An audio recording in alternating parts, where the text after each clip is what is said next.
Quay trở lại với kênh của mình là rơ đen đen 81 nha mọi người nha.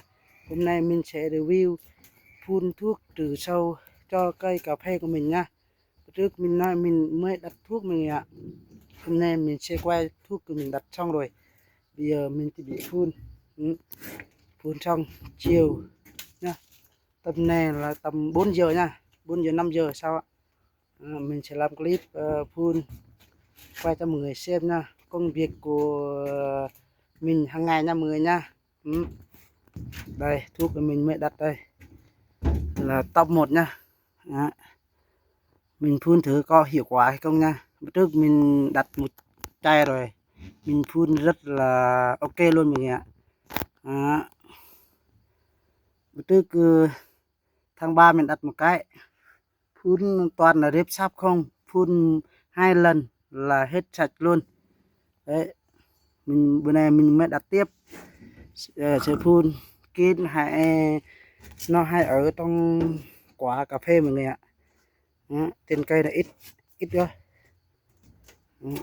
Hôm nay mình sẽ test cho nó ít đây cỡ một nữa. Đó, lít nước là 500 lít nha.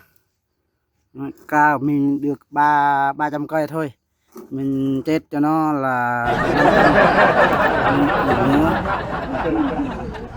Tầm từng đài là chặt được rồi. Đây là keo ban dính nha mọi người nha. Đây là keo ban dính này, mình sẽ chết cho nó 3 gói. Mình sẽ đổ keo ban dính trước nha.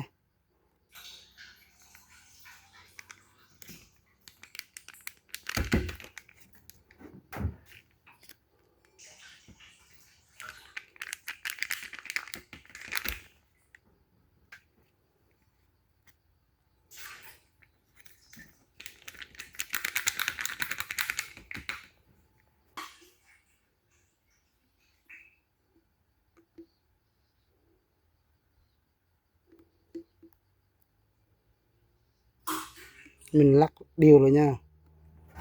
Hôm nay mình sẽ phun nha. Cà của mình chưa chín, phun trước nha.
Phun thuốc top 1 nha mọi người nha, xem có hiệu quả hay không nha.